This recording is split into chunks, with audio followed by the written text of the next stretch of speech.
Hello students, your next topic is overcurrent relay. So overcurrent relay का अगर आप बोलोगे कि बेसिक प्रिंसिपल क्या होता है, वर्किंग का क्या होता है, तो आप बोल सकते हो कि it protects the equipment of the power system from the fault current. तो इस पे क्या होता है कि ये आपका ऑलरेडी एक सेटिंग टाइम होता है. जैसे ही आपका फॉल्ट अकर करता है, जो वैल्यू ऑफ द करंट होती है वो सेटिंग टाइम जितना आपने कर रखा होता है उससे एक्सीड कर जाती है, तो आपकी रिले ऑपरेट कर जाती है.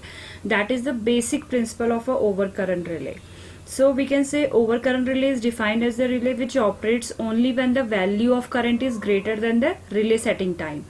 It protects the equipment of the power system from the fault current.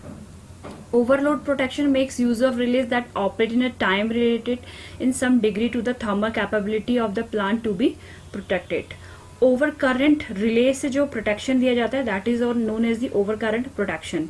So on the other hand over current protection is directly entirely to the clearance of the fault. Although with the setting usually adopted some measure of overload protection is obtained. So basically जो types of over current relays होता है वो कितने type से होता है ये हम डिस्कस करते हैं. That is depending upon time of operation. There are various types of over current relay such as, ये जो हम ओवर करंट रिले डिस्कस कर रहे हैं that is depend upon the time of operation. Always remember depending upon time of operation. तो first one जो होगा that is instantaneous over current relay. Second is definite time over current relay. Inverse time over current relay. Inverse time over current relay जो होता है वो further सब divide होता है आईडीएमटी में, यानी कि उसका एक टाइप होता है IDMT. Inverse time over current relay का एक टाइप होता है inverse definite minimum time, that is known as the IDMT relay. और दूसरा वेरी इनवर्स टाइम रिले और extremely inverse time over current relay. तो जो inverse time over current relay है वो तीन में डिवाइड हो गई. First one is IDMT. IDMT is known as the inverse definite minimum time relay. Second one is very inverse time relay and third one is extremely inverse time over current relay. So जो first one है या इसका जो basic working principle है वो हम discuss करेंगे. तो क्या होता है इस ओवर करंट रिले पे एक करंट कॉइल होता है. तो करंट कॉइल होगा तो हम ऑलरेडी डिस्कस कर चुके हैं रिले के केस में कि वो आपका ऑपरेट करेगा. तो जैसे ही उसमें एक्चुएटिंग क्वांटिटी ऑपरेटिंग क्वांटिटी आपकी आएगी, जैसे करंट आया तो करंट फ्लो करेगा उस कॉइल पे, तो मैग्नेटिक फील्ड जनरेट होता है. तो मैग्नेटिक फील्ड इतना नहीं जनरेट होता है कि वो आपके कॉन्टैक्ट्स को मूव करा ले. तो जैसे ही आपका उस कंडीशन पे जब आपका नॉर्मल कंडीशन चल रही होगी, कोई फॉल्ट अकर नहीं कर रहा होगा, तो उस टाइम पे जो फोर्स क्रिएट होते हैं उसमें दो फोर्स क्रिएट होते हैं. एक रीस्ट्रेनिंग फोर्स होता है और एक डिफ्लेक्टिंग फोर्स होता है. तो इन नॉर्मल कंडीशन क्या होता है, restraining force is greater than deflecting force. जब तक का कि आपका कोई फॉल्ट अकर नहीं कर रहा है, केवल कॉइल एनर्जाइज हो रही है. अब क्या होता है जैसे ही आपका करंट जैसे उस कॉइल पे इंक्रीज होने लगती है, या आप बोल सकते हो कि when the current through the coil increases the magnetic effect increases. और ये कब इंक्रीज होता है, जैसे ही फॉल्ट अगर करता है करंट की वैल्यू इंक्रीज करती है तो कॉइल इंक्रीज होता है एंड मैग्नेटिक इफेक्ट इंक्रीज करता है. And after a certain level of current, the deflecting force generated by the magnetic effect of the coil crosses the restraining force. So as a result आपका क्या होगा, the moving element starts moving to change contact position in the relay. Although there are different types of overcurrent relay, but basic working principle of overcurrent relay is more or less same for all. तो basically आपका क्या हो रहा है, जो simple working principle रहता है over current relay पे, उस पर आपकी एक करंट कॉइल रहती है. जैसे ही आपका नॉर्मल कंडीशन पे करंट उस पर फ्लो करती है तो क्या होता है, मैग्नेटिक इफेक्ट जनरेट होना शुरू होता है. तो मैग्नेटिक इफेक्ट जैसे ही आपका जनरेट होता है वो इतना ज्यादा सफिशिएंट नहीं होता है कि उस केस में आपका डिफ्लेक्टिंग फोर्स ज्यादा हो जाए. उस केस में क्या होता है, रिस्ट्रेनिंग फोर्स रहता है ज्यादा रहता है greater than the deflecting force. जैसे ही आपका कोई फॉल्ट अगर करता है, आपकी करंट इंक्रीज करती है तो हाई मैग्नेटिक इफेक्ट इंक्रीज होता है और एक सर्टेन लेवल के बाद में डिफ्लेक्टिंग फोर्स जो जनरेट होता है magnetic effect of the coil से, वो क्रॉस कर जाता है रिस्ट्रेनिंग फोर्स को. तो जब ये सब प्रोसेस होता है तो आपके कॉन्टैक्ट्स क्लोज होते हैं. That is the basic working principle of a over current relay.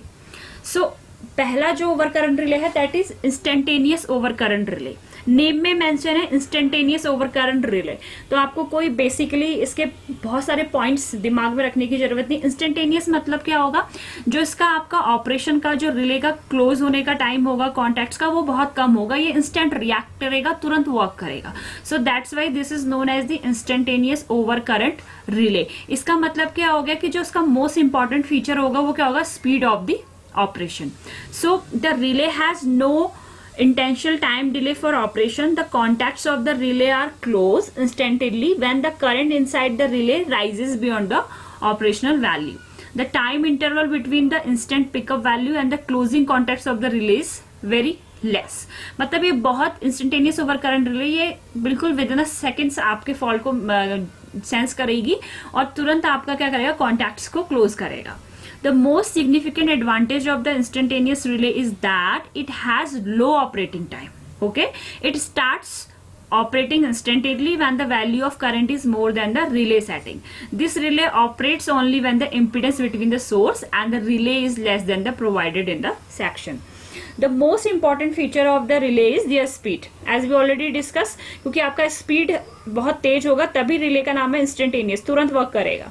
The relay protects the system from earth fault and also used for protecting the system from circulating current. The instantaneous overcurrent relay is placed in the outgoing feeders. Outgoing feeders जो आपके distributions के नीचे जहाँ पे को feeders आपके connect होते हैं वहां पे को ही इंस्टेंटेनियस ओवरकरंट रिले की प्लेसिंग होती है।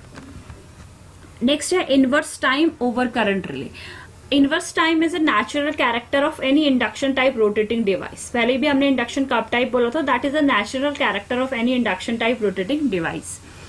Here the speed of rotation of rotating part of the device is faster if the input current is more. आप ये बोल सकते हो कि जो टाइम ऑफ ऑपरेशन होता है that is inversely varies with the input current, that depend on the input current. Inversely varies, जिनके बीच में रिलेशन है टाइम ऑफ ऑपरेशन का और इनपुट करंट का, वो इनवर्सली वेरी करेगा। The relay operates only when the magnitude of their operating current is inversely proportional to the magnitude of the energizing quantity. So inverse time over current relay के case में क्या होगा, this relay only operates when the magnitude of their operating current is inversely proportional to the magnitude of the energizing quantity. Because inverse time over current relay पे जो relationship time of operation और input current का है that is inversely. The operating time of relay decreases with the increase in the current. The operation of the relay depends on the magnitude of the current. Because इनके बीच में जो relation है वो inversely है, तो अगर operating time of the relay decrease हो रहा है तो जो करंट होगा वो इंक्रीज हो रहा होगा। अगर करंट डिक्रीज हो रहा होगा तो ऑपरेटिंग टाइम आपका इंक्रीज हो रहा होगा। That is the basic principle of inverse time over current relay. The characteristic curve for the relay is shown in the figure. This is the figure. The relay will not operate when the value of current is less than the pickup value. The relay is used for the protection of the distribution line. The inverse time relay is of 3 types. We already discussed that the inverse time relay is of 3 types. एक जो हमने already आपका discuss कर चुके हैं that is inverse time over current relay. Inverse time over current जो relay होती है ये हमने इसका बेसिक प्रिंसिपल देखा, इनके बीच में जो रिलेशनशिप होती है वो इनवर्सली होती है। अब ये जो डिवाइड होती है वो किस किस में होती है, that is inverse definite minimum time relay, very inverse relay और extremely inverse relay.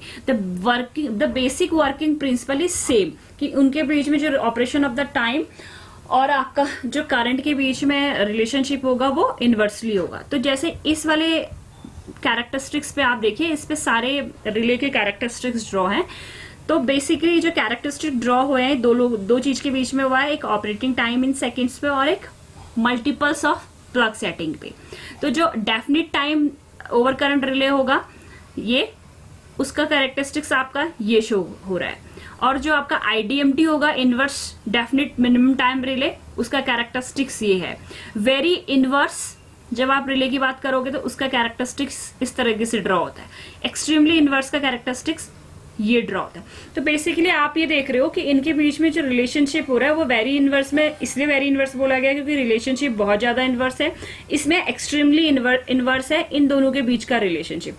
That's why this is known as extremely inverse, this is known as very inverse and this is the आईडीएमटी।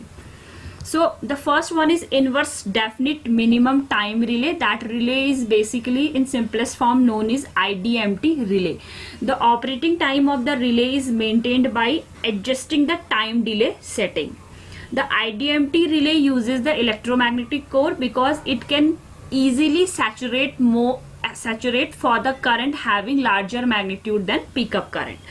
The relay is used for the protection of the distribution line. As we already discussed कि over current relay जो आप पढ़ो inverse, वो आपका feeders पे connect होती है, feeders के पास.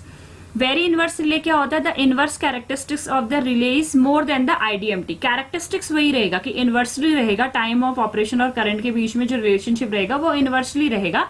बट वेरी इनवर्स रिले में ये कैरेक्टरिस्टिक्स थोड़ा ज्यादा होगा. The inverse characteristics of the relay is more than the IDMT. Such type of relay is used in the feeder and on long transmission line. The relay is used in the places where the magnitude of the short circuit current fall rapidly because of the large distance from the source. It is used for sensing the fault current which is free from the fault location. And extremely inverse relay में क्या होगा? जो characteristic draw होगा time of operation और आपका time of operation और current के बीच में, वो एक्सट्रीमली इनवर्स होगा. That's why this is known as the extremely inverse relay. और basically inverse over current relay का जो बेसिक प्रिंसिपल होगा वही इसका भी बेसिक प्रिंसिपल रहेगा. The characteristic time of the relay is extremely large as compare to the IDMT and the very inverse relay. This relay is used for the protecting the cable, transformer, etc. The relay can operate instantly when the pickup value of the current is more than the relay setting time. The relay provides faster operation even under the fault current. It is used for sensing the overheating of the machines. So there are some inverse over current relay. Inverse over current जो relay होती है वो basically inverse definite minimum time relay में divide होती है, very inverse relay में divide होती है और एक्सट्रीमली इनवर्स रिले में डिवाइड होती है. Thank you.